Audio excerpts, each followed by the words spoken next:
Tonight is the law. We are told in the book of Acts that God is not far from each one of us.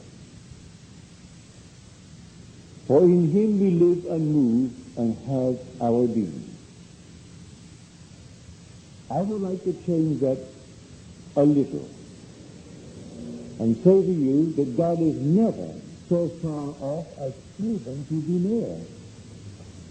For nearness implies separation. And God and man are one.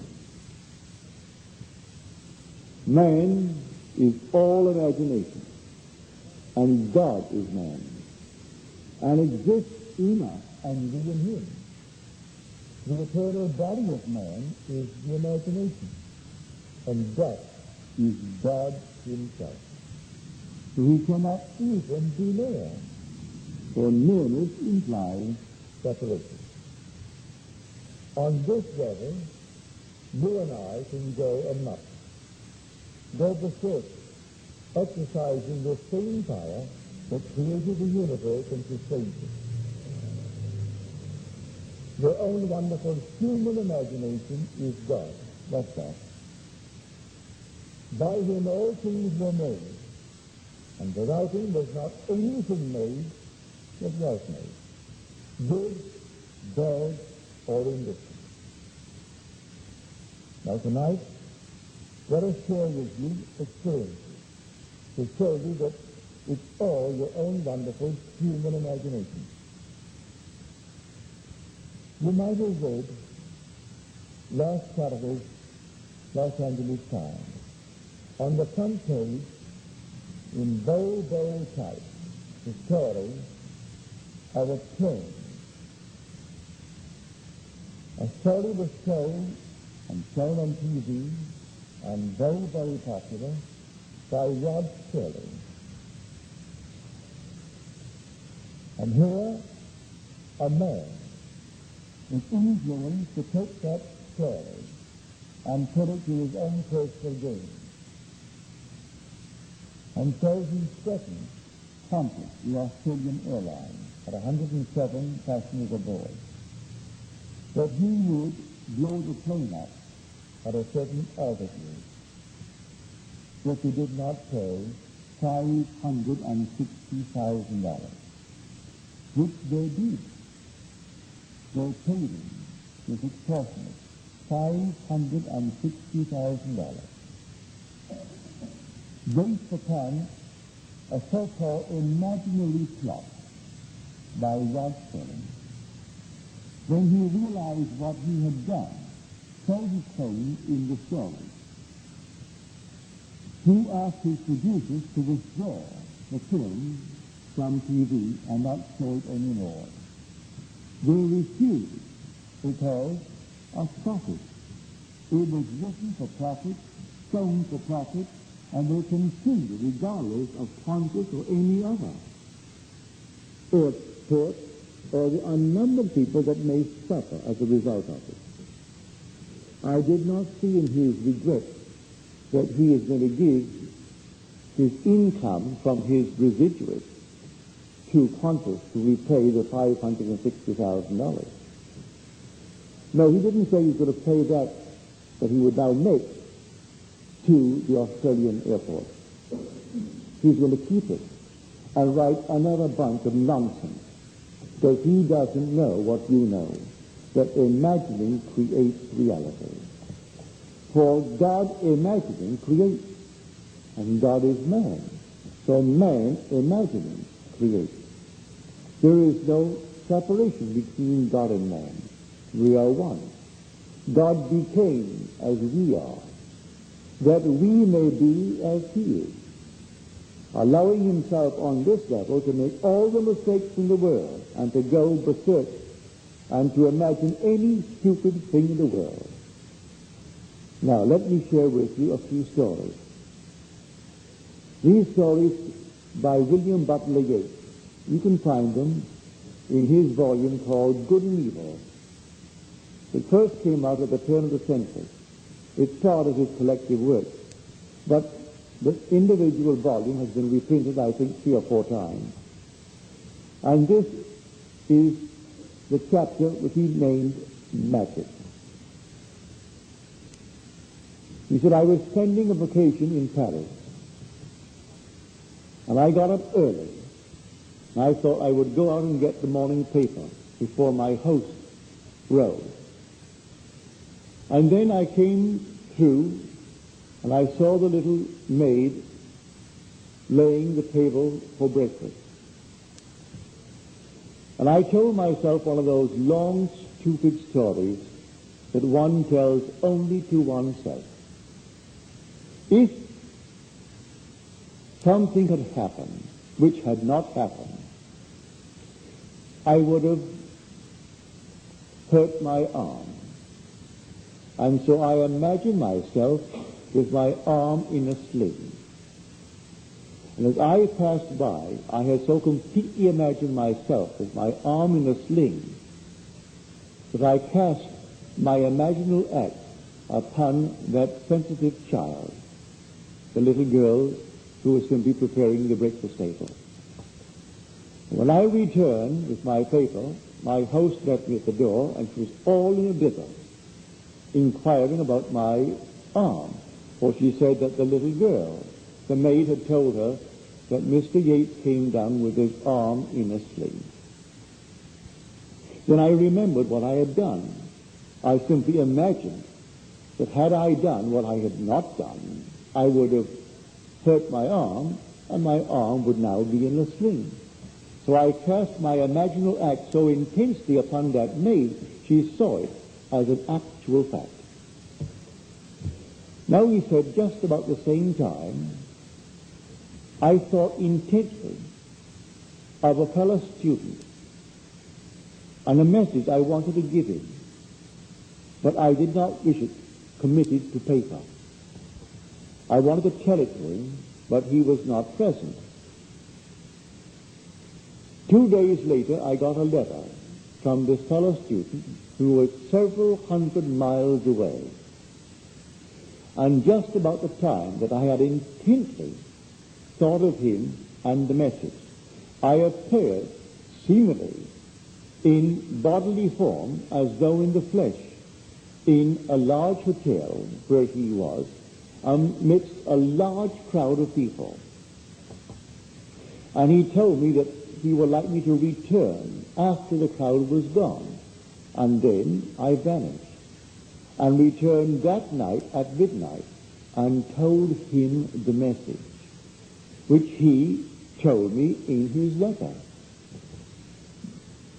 Now, he said, I have no conscious knowledge of the projection. I only know that I intently thought of my fellow students and the message I wanted to convey. And there I appeared in the midst of a huge crowd in a hotel several hundred miles away. And he could tell me to return later after the crowd dispersed, which I did at midnight and told him the message. Now, he said, I could tell you a number of stories of the power of imagination. Then he tells the one of Joseph Glanthorne, which is a very popular story, supposedly very, very true. Now, this student at Oxford University, finding himself, well, without funds, could not continue his studies. And so, in the day that he left college, because he could not afford to continue, he found no job, and he joined himself to a bunch of gypsies, traveling gypsies. And one day, 2 students who knew him at college came upon him among the gypsies, and he made a sign not to be identified. And then came up afterwards, and he told them, I'll meet you in the inn, and then I will explain to you why you find me among this crowd. Well, they were curious, so they went to the inn, and when he came into the inn, he told them they are not quite the vagabonds that people think that they are. They have a secret that is not known at Oxford. None of our professors know it. I never heard about it, said he. So no one knows it. but I'll tell you what they've taught me. And I have learned all that they've taught me so far, and I've improved upon it. Now, to show you what I mean by it, I will leave you 2 fellows alone. And when I return, I will tell you what you have discussed in my absence. And so when he came back, he told them in detail what they had discussed, or everything they discussed. And they were curious and wondered why. He said, you had no choice in the matter. I determined what you would discuss. My imagination led yours. Their story is all about imagination. And they, by the complete control of their own imagination, influences your behavior. That's what I learned from them. Well, if God makes all things, well, then God must be the human imagination. If a man could so control his own imagination that he influences your behavior, and you think that you initiate what you do, when it was the man in control of his own imagination that did it, then we understand what the poet said. All things by a law divine, in one another's being mingled. I see you, you see me. Were we not intermingled, I couldn't perceive you. If I couldn't penetrate your brain, and you couldn't penetrate mine, you couldn't perceive me. So all things by a law divine, in one another's being mingled. The man who is in control of his own imagination, penetrating the whole vast world in which he is involved, could influence the world. So that is the secret that he tried to tell these 2 scholars who graduated from Oxford. He could ill afford to continue his studies. So he quit because of the lack of funds. But he learned what no one at Oxford could teach him: the control of his own wonderful human imagination. For that is God. Imagination is that non-objective reality from which all objects pour forth just like sudden fancies. Everything in the world, it comes out of one's own wonderful human imagination. For that is God. And there is no other God. I know in my own case, sitting in New York City in my apartment, with an urge to comfort my sister 2,000 miles away across water. Simply stretched out of my bed, I left the living room, went to my room, closed the door, and asked my wife not to disturb her. And in that interval, I assumed I was in Barbados and on the bed where her son was dying of cancer. There was no hope of recovery. He was riddled at the age of 17 with cancer. And to comfort her, I assumed I was her son. And actually felt myself to be there. And I imagined that I saw my sister Daphne come through the door and look, and she saw her brother Neville rather than her son Bill. And she came over and she looked at me. I saw her, and then I awoke back in New York City. 8 days later, this is before we had such a thing as airmail. It came by slow freight. And so 8 days later, I got a letter from my sister Daphne. She said, Neville, I don't understand it. And she dated the letter. It was the day that I did what I've just told you. But I went to the room to see Billy. As I entered the room, it was you. I came over, and I looked at what should be Billy, and I'm looking at you. I rubbed my eyes. I did everything to bring about the normal vision, and I couldn't see my son Bill. I am only seeing my brother Neville, and I couldn't understand it. Now, she began to feel through the superstitions of the world, because Billy was dying of cancer, the next one to go would be her brother Neville. That's how she interpreted. She didn't know what I was doing in New York City. What I did not help. He died. He died of cancer. But I succeeded in projecting myself 2,000 miles away under the bed I knew so well. It was my father's room. It was my father and mother's bedroom. And there I knew that that's where Billy was sleeping. And I assumed I was on that bed, and I was actually in the place of Billy. So when my sister saw me, she would be encouraged to have faith, to have hope. But she was so disturbed because no matter what she did, she rubbed her eyes, closed them, opened them, closed them, opened them, and she is still seeing Neville, and she can't see her son. Now, when you hear these stories from those who are not lying to you, you may not understand it, and reason will deny it.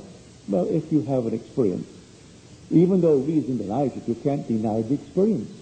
My sister cannot deny what she actually experienced, and I could not deny what I did, because when I came out that night into the living room, a friend called at the cocktail hour, and she said, "Neville, you always seem so light and gay, and tonight you seem so heavy of spirit." I told her what I'd just done. Well, 8 days later, when the letter came, I gave it to that same woman who was home again around the cocktail hour and showed her what my sister had written. So here my wife and my friend were witnesses to what I told them 8 days in advance I had done. Then came the letter from my sister asking for some explanation of it. So I tell you, I know from experience that imagining creates reality. On this level, we're only learning. We're all students. We are simply in kindergarten, and we go berserk as Rod Serling did. So he made a fortune writing this story, and it's still being shown all over on TV. And he will still get his residuals, and he'll take his residuals and pile it into some maybe IVM stock or some other kind of stock. He hasn't given it away. He'll write more nonsense, for it's all nonsense.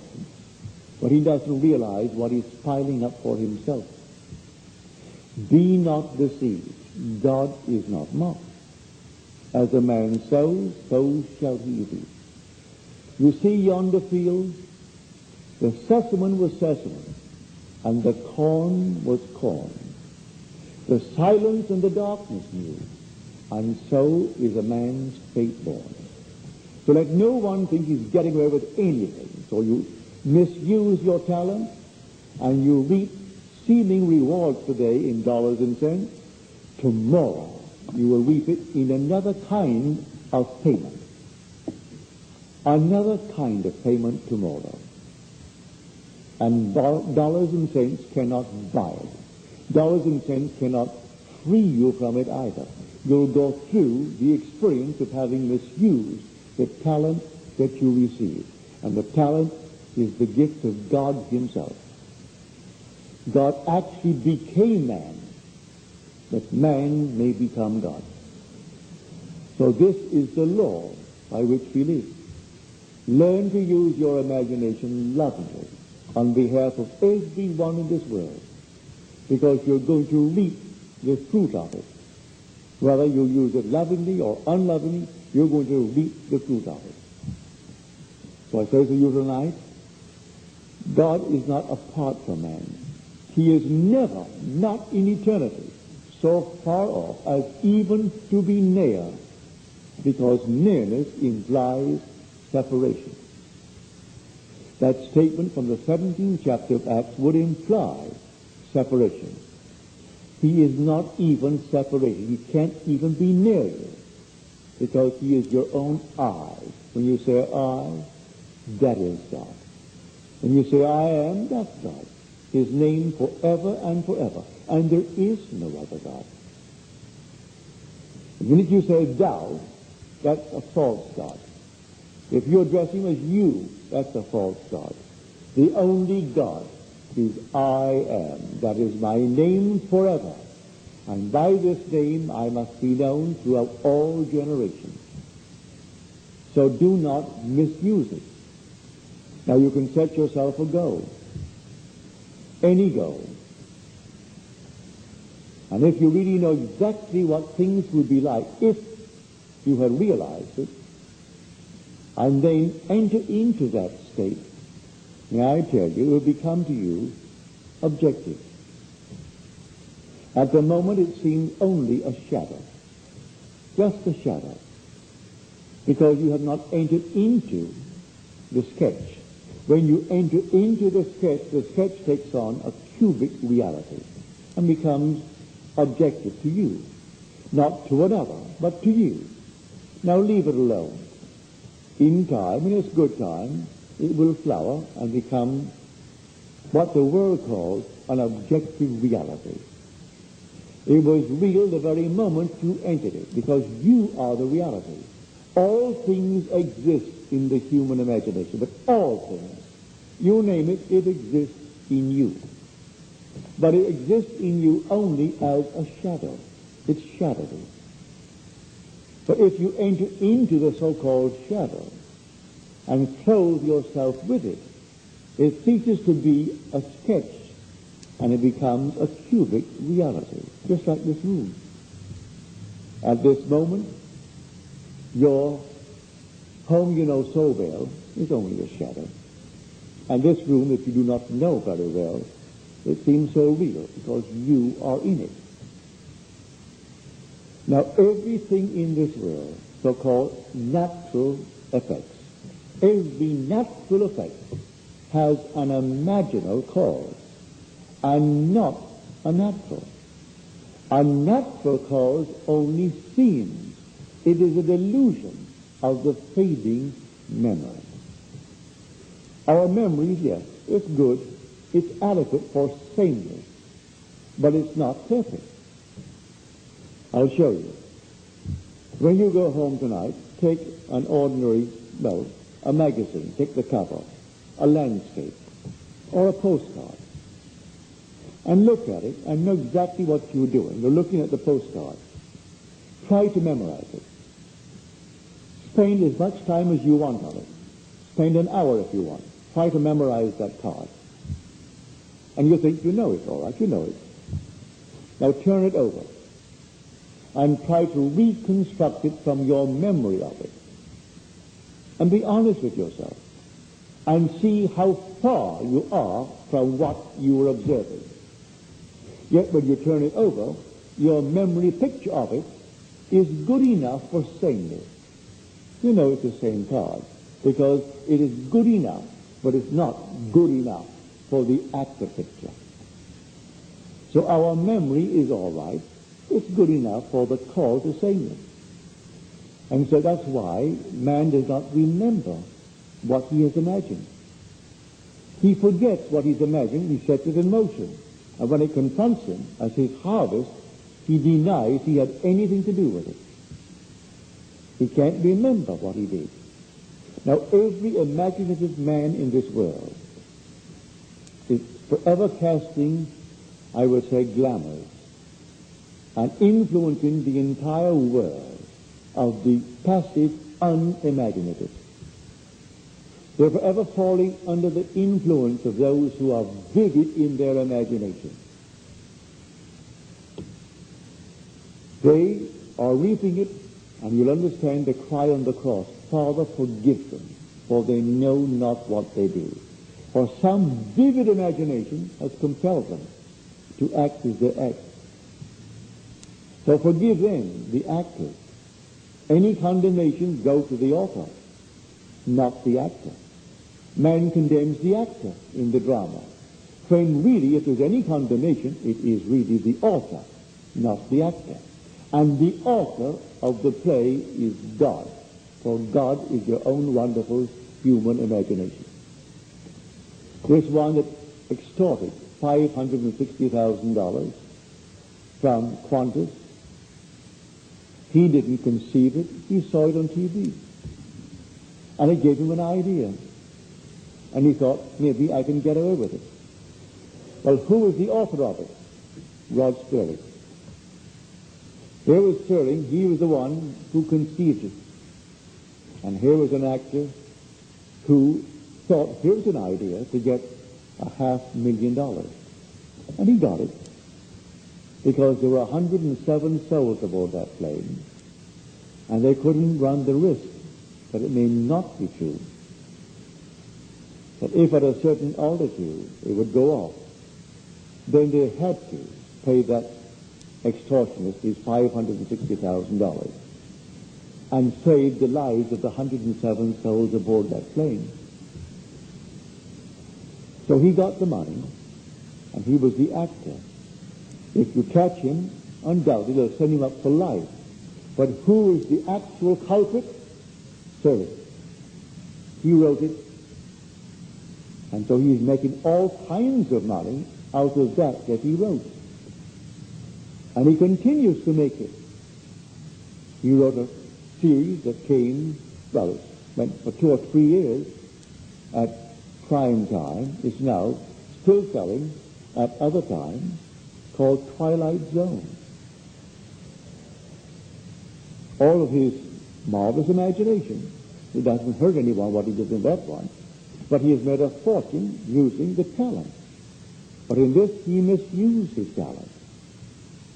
And his regret does not alter the fact. But in the end, no one gets away with any misuse of his talent.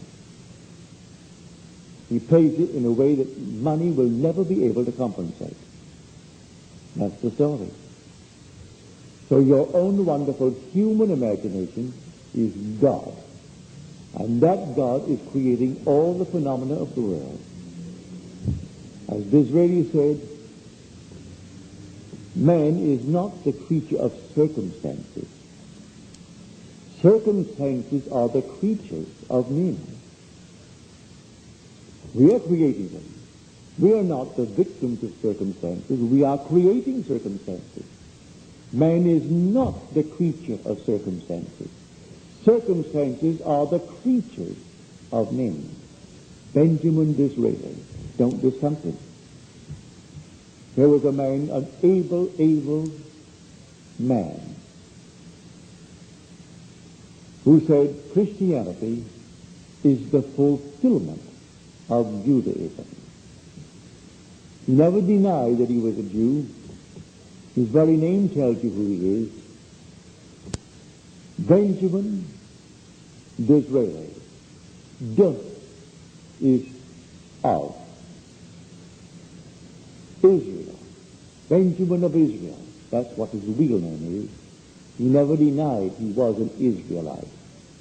But he knew that the Christian faith, if properly understood, was but the flower, the fruit on the tree of Israel, the fulfillment of it. When God actually became man and flowered in man, and the whole vast wonderful imagination that is God awakened in a man. And he knew that he was God. And he tried to tell his world, and they denied it. That was not what they were looking for. And buried in every man is God. And in each man, he has to awaken. And when he awakens, he is God. But before he awakens, oh, does he go amok. Does he make mistakes, these horrible mistakes of the world. But the day will come, he will completely awaken within man. But when he does, he'll be governed by love, and nothing but love. Until he's completely governed by love, what horrors we create in this world. So the whole vast objective world is created by the imaginal act of men. Everything now proven in the world was once only imagined. I don't care what it is. The simplest of the thing, the chair, the dress you wear, the hat, the house, everything was only imagined and then executed. It began all in the imagination of man. So everything that is in this world is nothing more than the imaginal act of men pushed out, good, bad, or indifferent.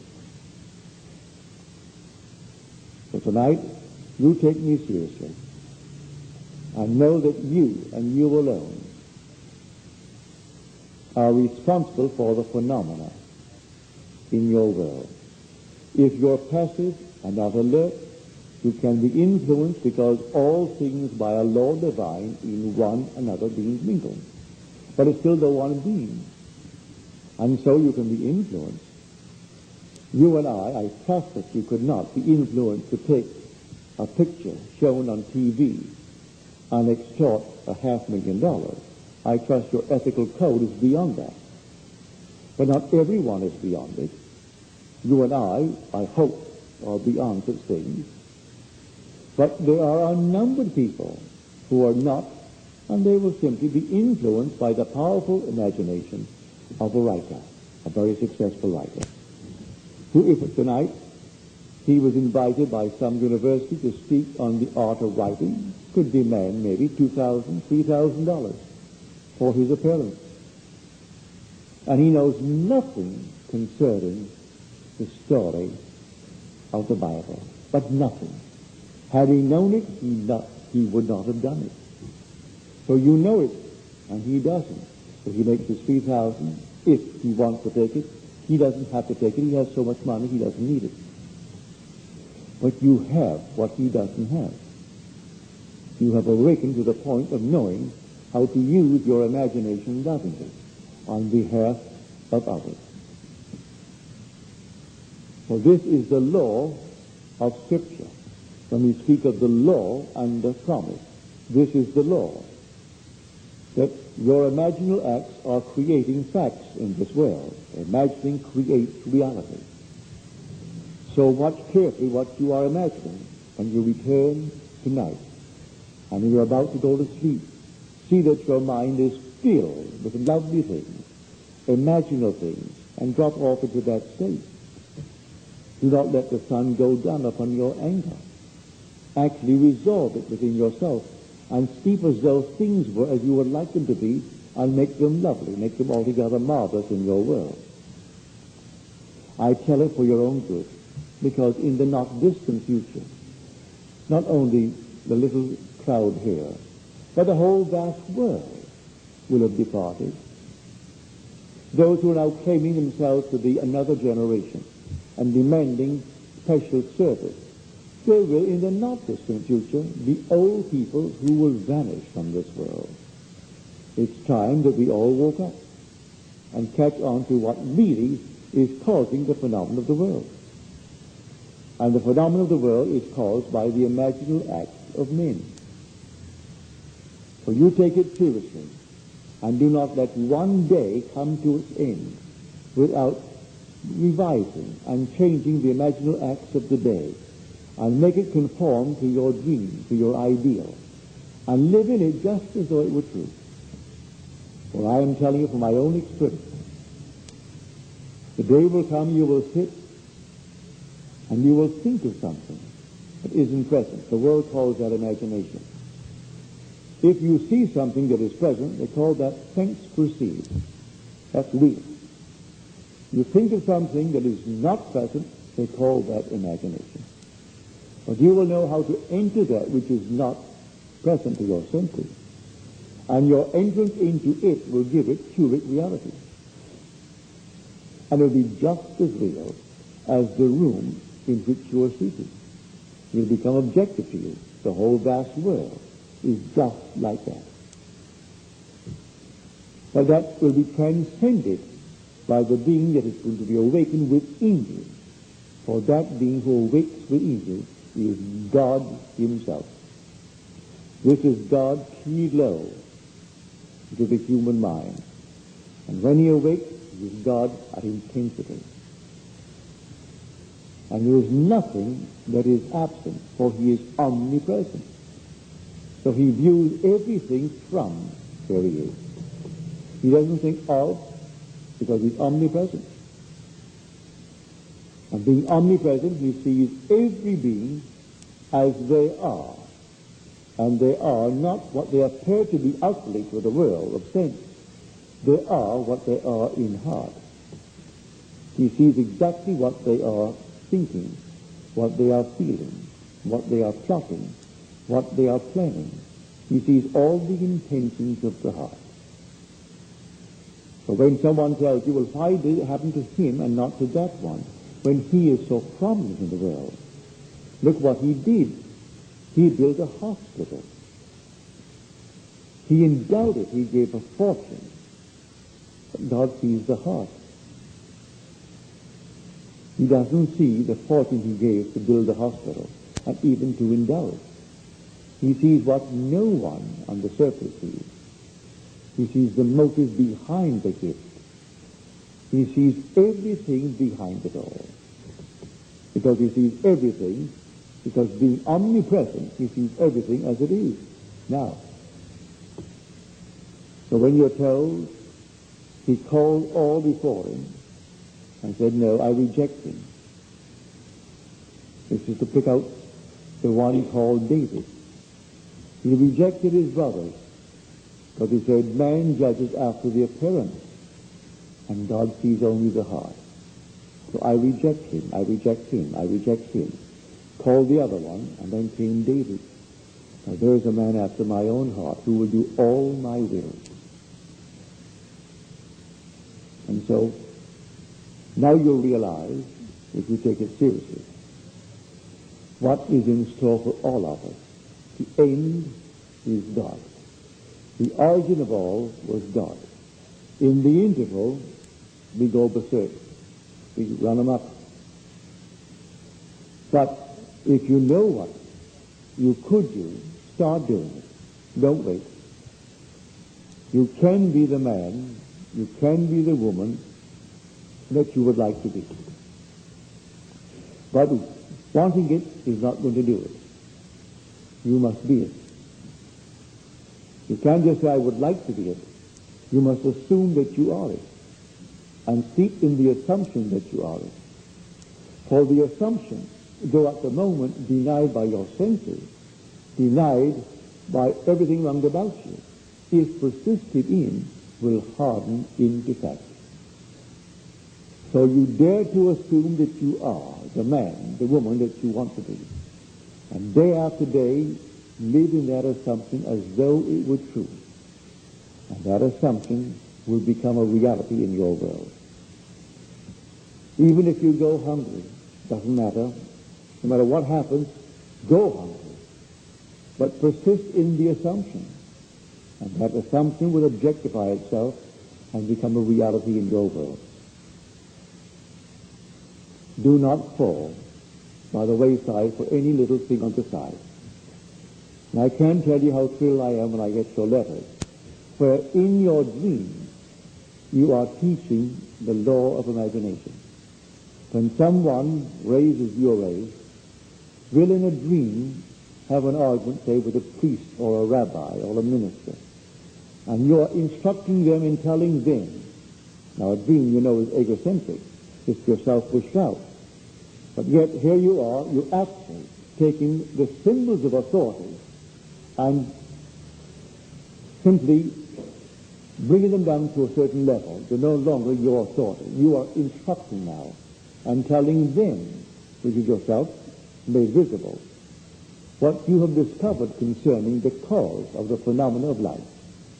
And when you have these dreams and you share them with them, you tell them, as you do, I can't tell you my thrill. Everyone will one day awaken. And when he awakens in the only place where God ever awakens.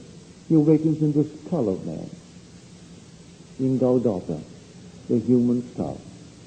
And when he awakens, he comes out of that skull, and it is God that is born from above.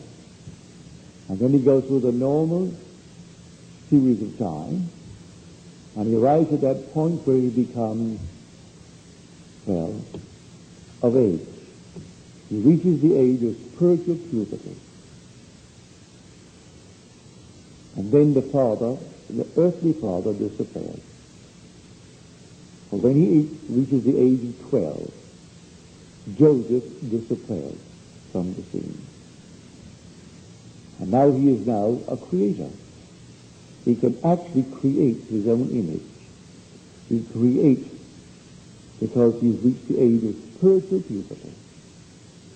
And so the earthly father ceases to be a part of the play when the lad in the temple reaches the age of 12. But he has foreshadowing of it,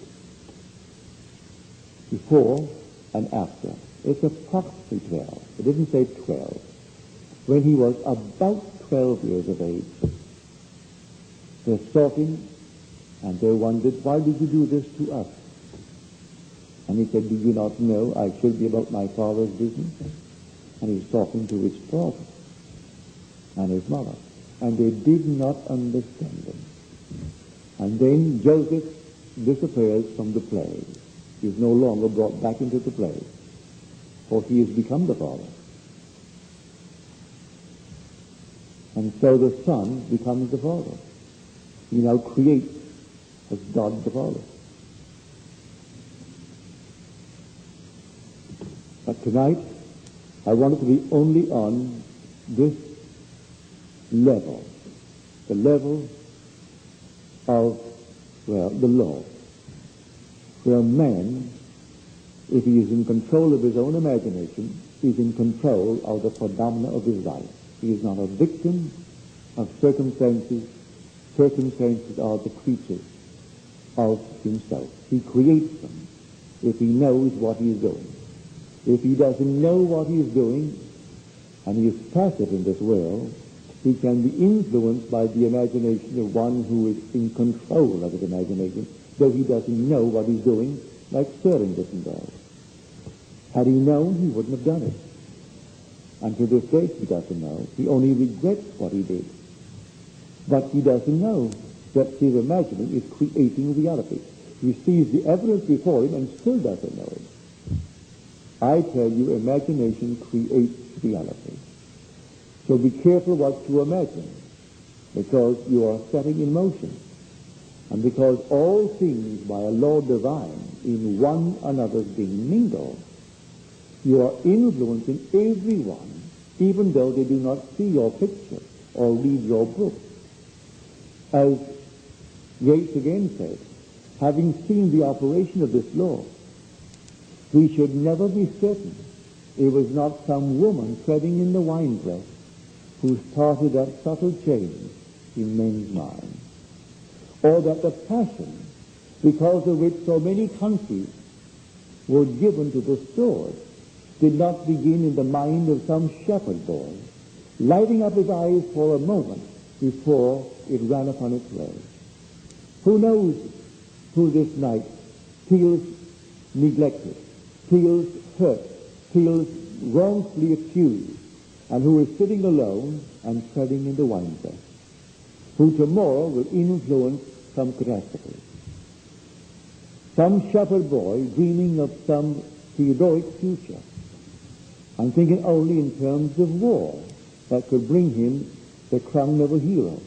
And he, while tending his sheep, he is simply dreaming of being a hero and using his talent, which is God, using his imagination in some destructive manner, even though he tends the sheep.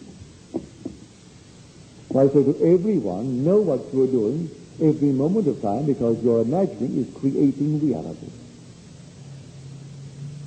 Now let us go into the silence.